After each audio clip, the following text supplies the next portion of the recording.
Hello दोस्तों, welcome to Inline garage. आज मेरे पास गाड़ी विज़िट हुई है रेनो फ्लुएंस, जिसमें कि मल्टीपल कंसर्न्स हैं। बट सबसे पहला जो कंसर्न है ये है कि गाड़ी का जो पावर स्टीयरिंग है वो बिल्कुल ही काम नहीं कर रहा है, बिल्कुल बहुत ज़्यादा हार्ड हो रखा है। और सेकेंडरी इसके अंदर जो है engine check light, service light, stop lamp और एबीएस वगैरह की लाइटें भी आ रही है। तो ये जो सारी चेक लाइट है, एक बार इसको डायग्नोस्टिक टूल से लगाते हैं, डायग्नोस्टिक टूल लगा के, और इसके बाद गाड़ी को स्कैन करते हैं। फिर देखते हैं जो मल्टीपल कंसर्न है किस किस वजह की, किस चीज़ की लाइटें हैं, एबीएस की लाइटें हैं, पावर स्टीयरिंग क्यों नहीं काम कर रहा है। और उसके अलावा कस्टमर ने क्या बाहर से मतलब आउटसाइड मार्केट से सर्विस करवाई थी। उसके बाद ये मल्टीपल कंसर्न आने लग गए हैं गाड़ी के अंदर। तो एक बार स्कैन करते हैं गाड़ी को, फिर उसके बाद चेक करते हैं गाड़ी में क्या कंसर्न है और अपन जो कंसर्न है वो रिजॉल्व कैसे करेंगे। तो हमने इसमें डायग्नोस्टिक टूल लगा लिया। तो डायग्नोस्टिक टूल के अंदर हमें सबसे पहले जो पावर असिस्टेड स्टीयरिंग है वो डिटेक्ट ही नहीं कर पा रहा है।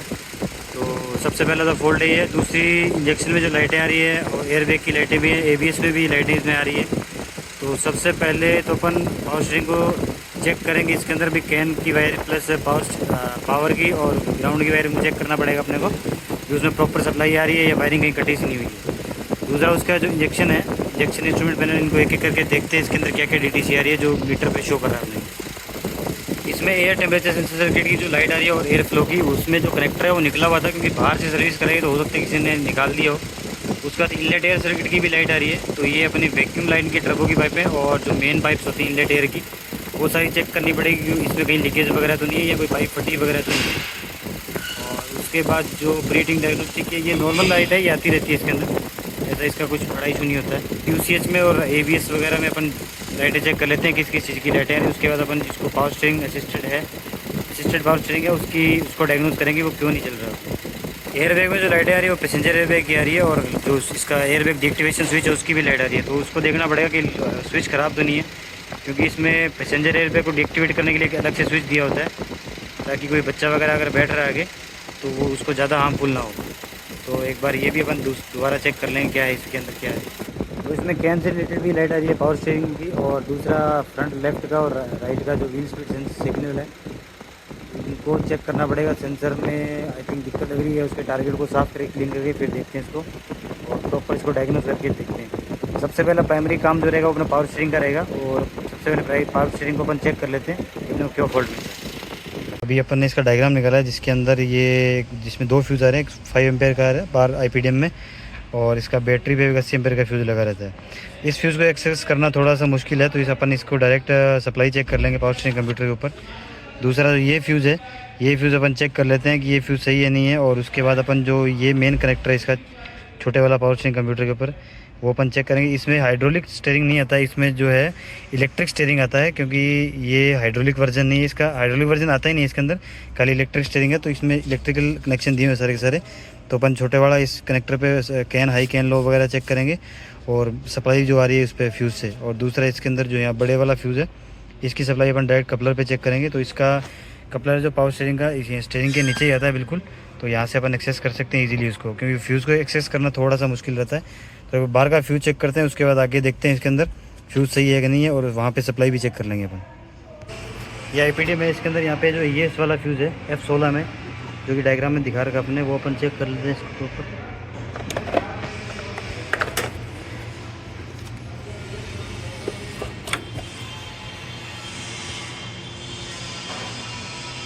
फ्यूज़ भी जो है अपना एकदम ओके है, उड़ा हुआ नहीं है। और यहाँ पे पावर सप्लाई चेक कर लेते हैं आ रही कि नहीं आ रही। तो यहाँ पर जो पावर सप्लाई है वो प्रॉपरली आ रही है यहाँ पे, जैसे आप देख सकते हैं, यानी फ्यूज़ यहाँ तक अपनी वायरिंग ओके है।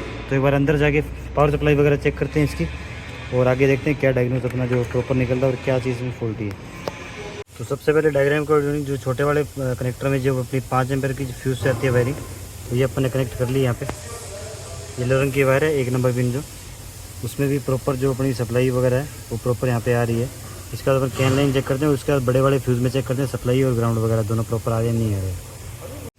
जब अपन कैन हाई और लो की वायरिंग चेक करते हैं, सॉरी जो येलो जो फ्यूज़ से वायरिंग आ रही है वो 4 नंबर में है, और 1 नंबर और 2 नंबर जो वायर है वो कैन हाई और कैन लो की है। तो अभी अपन 2 नंबर पिन में चेक कर रहे हैं जो कैन लो की है। इसमें अपने पास 2.5 वोल्ट 2.2 वोल्ट के आसपास आ रही है। अभी कैन हाई चेक कर लेते हैं, और उसके बाद बड़े फ्यूज़ में अपन चेक करते हैं इसको।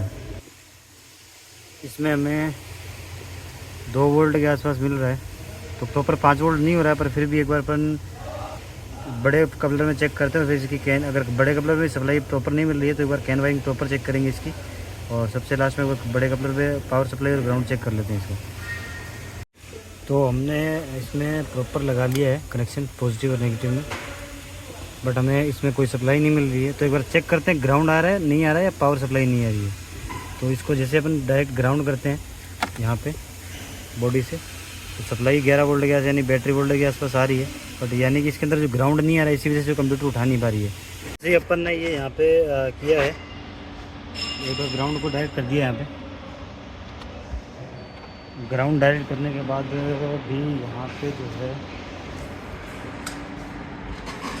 पावर स्टीयरिंग कंप्यूटर भी इसने उठा लिया, प्रॉपर डिटेक्ट कर रहा है। ये इसमें फॉल्ट कंप्यूटर का आ रहा है, तो एक बार वो बात की बात है, क्या करना है किसमें क्या नहीं करना। कंप्यूटर ही फॉल्ट चला गया एक बार, और सारी DTC रेज करते हैं, फिर देखते हैं क्या गाड़ी स्टार्ट करके कि पावर स्टीयरिंग काम कर रहा है नहीं कर रहा अपने। जैसा कि आप देख रहे हैं अपने सारे फॉल्ट डिलीट कर दें इसके अंदर से। पावर स्टीयरिंग के अंदर कोई फॉल्ट नहीं है और इंजेक्शन के अंदर भी कोई फॉल्ट नहीं है। ABS वगैरह भी इसके चले गए हैं सारे। तो फाइनली इस गाड़ी में अपने को फॉल्ट मिल गया है, और डैशबोर्ड अपन ने इसलिए खुलवाया गाड़ी का ताकि AC सर्विस भी है इस गाड़ी के अंदर। तो जो मेन फॉल्ट था वो अपना बाहर ही है, अंदर नहीं है। तो पहले इसमें मीटर की लाइटें भी ऑन ही रह रही थी जब अपन गाड़ी को लॉक कर रहे थे।